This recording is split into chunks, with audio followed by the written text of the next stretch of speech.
কলুষিত হয়েছিল। অভ্যুত্থান পরবর্তী সময় গিয়েছে, সেই লোকদের বিরুদ্ধে যথাযথ ব্যবস্থা নেওয়া হয়নি। অতঃপর ওই কালপ্রিটরা আবার ওই সিস্টেমগুলোতে নতুন করে থেকে বসেছে। তারা আবার সাহস পেয়েছে আপনাদের ওই ভূমি অফিস থেকে শুরু করে সদর হাসপাতাল থেকে শুরু করে পুলিশের স্টেশন, সেখান থেকে শুরু করে সরকারি অফিস, প্রত্যেকটা জায়গায় কিছু কিছু এমন মানুষ রয়েছে যারা এখনো জনগণের সেবক না হয়ে শোষক হয়ে উঠেছে। সংগ্রামী সহযোদ্ধারা, আমাদের এই যে এই লড়াই হচ্ছে এই জনগণ বিরোধী, দেশ বিরোধী, মানুষের স্বার্থ বিরোধী সকল ধরনের কালপ্রিটের বিরুদ্ধে।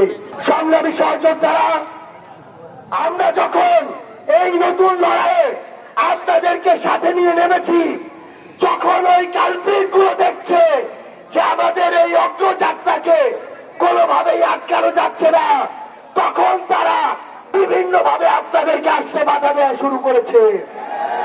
তখন তারা বিভিন্ন ভাবে আপনাদেরকে ভয় দেখানো শুরু করেছে। তখন তারা বিভিন্ন ভাবে পিছন থেকে ষড়যন্ত্র করা শুরু করেছে। তখন তারা সোশ্যাল মিডিয়া থেকে শুরু করে বিভিন্ন জায়গায় প্রোপাগান্ডা ছড়ানো শুরু করেছে। আমরা স্পষ্ট করে একটা কথা বলি, এই বাংলাদেশে আমরা আর অন্ধভাবে কাউকে বীর মানব না।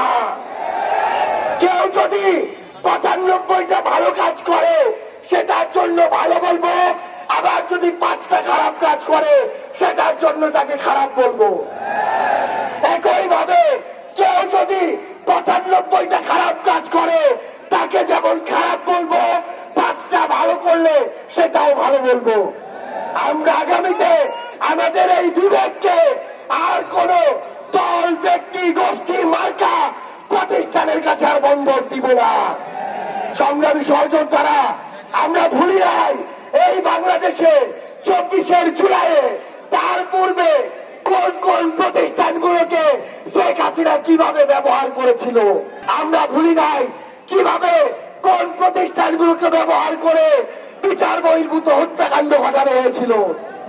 আমরা ভুলি নাই কিভাবে আয়না ঘরে বছরের পর বছর ধরে আমার মজলুম ভাইদেরকে বন্দী করে রাখা হয়েছিল। আমরা ভুলি নাই কিভাবে শাপলা চত্বরে ওই পিলখানায় 24শে অভ্যুত্থানে কোন বাহিনীকে ব্যবহার করে আমাদের উপরে গণহত্যা চালানো হয়েছিল।